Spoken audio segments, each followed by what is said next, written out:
Gengis Khan. Temujin. Primeiro nome de Gengis Khan, nasceu na Mongólia na década de 1160, provavelmente em 1162. Supõe-se que seja descendente de um líder mongol conhecido como Kabul Khan, do clã Bogigin, que por breves anos obteve controle sobre uma Mongólia unificada. Entretanto, na época do nascimento de Temujin, os mongóis estavam divididos em diversas tribos e clãs, cada uma governada por um Khan, ou senhor, que se impunha mais pela força do que pela ascendência nobre. Com Temujin não seria diferente.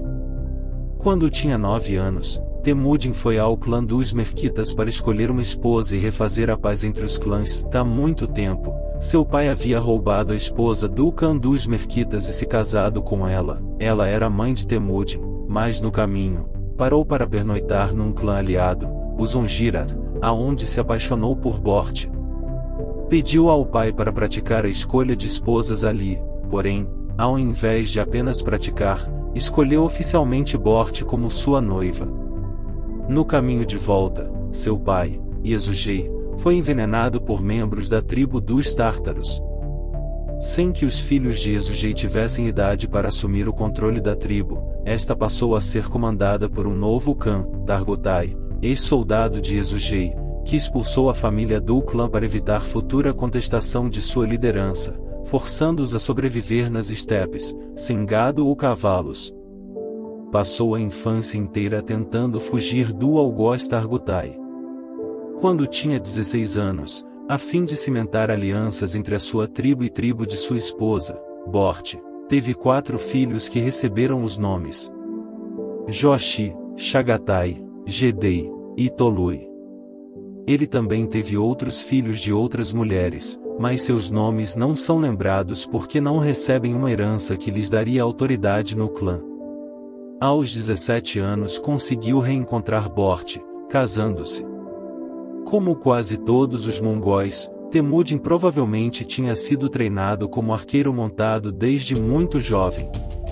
A habilidade na montaria, comandada apenas com os joelhos e a destreza no arco e flecha, aliada a uma vida dura nas estepes, tornavam os guerreiros mongóis muito temidos e respeitados. Depois de casar-se com Bort, Temujin seguiu com ela por um caminho incerto pela Mongólia, até que, um dia, os dois foram encontrados por um grupo de merquitas comandados por Shitedu, ex-marido da mãe de Temujin, que queria a esposa de Temujin como vingança pela ofensa que seu pai havia feito antigamente. Temujin reuniu alguns homens e foi até Jamuka pedir ajuda para resgatar Bort. Ao destruir os merquites, Temujin encontrou provavelmente Bort Ujin grávida, fazendo sua primeira paternidade ser duvidosa. Após restabelecer seu clã, formado por seus homens que sobreviveram à guerra e pelo remanescente do povo dos Merquites, Temujin seguiu como nômade pela Mongólia, porém alguns homens de Jamuka se uniram a ele, ganhando o rancor de Jamuka, que ordenou a seus homens escravizarem e levar Temujin até a China. Temujin foi preso e humilhado pelos chineses. Sua esposa Bort consegue resgatá-lo e não quis voltar à Mongólia, afirmando que ela estava corrompida e sem leis.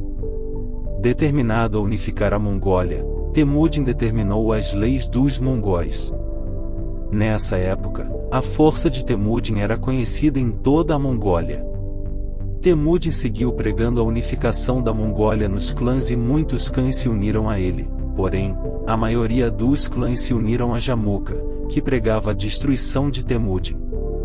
Finalmente, a Mongólia estava dividida em duas, o exército de Temujin e o exército de Jamuka. Os dois exércitos se encontraram para a batalha final na qual Temujin foi o vencedor.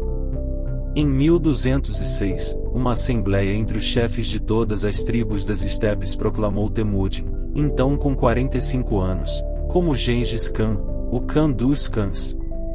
Criou-se uma hierarquia administrativa e militar e um exército foi treinado e organizado. Para acomodar um exército de milhares de homens e diminuir o poder dos antigos Khans, Gengis criou uma hierarquia militar baseada na unidade mínima de 10 homens comandadas por um deles. 10 unidades de 10 homens cada seriam comandadas por um novo líder, que por sua vez faria parte de um grupo de 1000 sujeitos a um comandante determinado. Este, por sua vez, obedecia a um general que tinha sob seu controle 10.000 homens. Acima dos generais, apenas Gengis Khan. Com um exército tão poderoso, Gengis resolveu partir para o sul e invadir as terras do reino de Sicília, também chamado de Xixia, vassalos do Império Chinês, que, nessa época, se dividia em duas dinastias, o Império Jin, ao norte e o Império Song, ao sul. Pela primeira vez, os mongóis tiveram de enfrentar cidades muradas. Sem ainda conhecerem ou dominarem as máquinas de cerco, a capital não pôde ser conquistada. Porém, diante da recusa do Império Jin em mandar um exército ao auxílio ao reino Xixia, este se submeteu ao poderio militar dos mongóis e lhes pagou um grande tributo que incluiu a filha de seu governante, dada como segunda esposa a Gengis. Gengis criou táticas de guerra revolucionárias para as batalhas nas estepes e também é considerado um dos precursores da guerra humanitária junto com Átila II Noam Chomsky. Seu exército era disciplinado, temido e impiedoso. A arma tradicional dos mongóis era o arco mongol, espécie de arco recurvo composto por madeira, cola e chifres de animais, que possibilitava que com a redução de força relativa ao arco longo, os arqueiros conseguissem atirar com mais agilidade e mais precisão. O tamanho relativamente menor em relação ao arco longo, também possibilitava maior portabilidade em cima da montaria, com isso tornou obrigatório o treinamento dessa arma. Os cavaleiros eram treinados para atirar a flecha com o cavalo em movimento. Um detalhe era que, para maior precisão, a flecha era disparada no momento em que o cavalo estivesse em pleno galope.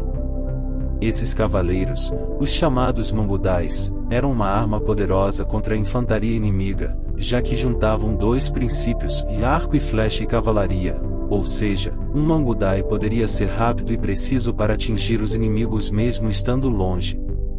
O arco mongol era até mais potente que os arcos longos utilizados pelos ingleses e galeses com grande êxito em batalhas contra os franceses durante a Guerra dos 100 Anos. Em 1207, os mongóis foram forçados a expandir seu território de pastagem devido a algum problema climático nas estepes e conquistaram o reino Tangut de Sicília. Em seguida, atravessaram a muralha contornando-a e chegaram à China, cujo reino estava dividido entre as dinastias Jin, ao norte e Song, ao sul. As vastas plantações de arroz e a riqueza da cidade atraíram mais a atenção de Genghis do que a possibilidade de se tornar senhor da China. Na conquista do reino Jin, Gengis recrutou um jovem chinês chamado Yelu Choutsi como seu conselheiro pessoal. A sua influência tornou Genghis mais tolerante e menos agressivo em batalha, estimulando-o a evitar esforços exagerados na guerra e conservar as terras cultivadas ao invés de transformá-las em pastagens. Gengis marchou até Pequim, o mais avançado centro urbano daquela época e, quando viu que a cidade era cercada de muralhas de 12 metros de altura, descobriu que suas táticas de guerra em campo aberto, nas estepes, não o ajudariam naquele momento. Desse modo, não teve pressa e acampou seu exército, cercando a cidade e impediu que os suprimentos entrassem em Pequim. Esses suprimentos foram usados para suprir seu exército. Com a ajuda de engenheiros chineses dissidentes, construiu catapultas e outros artefatos bélicos e finalmente invadiu e dominou Pequim.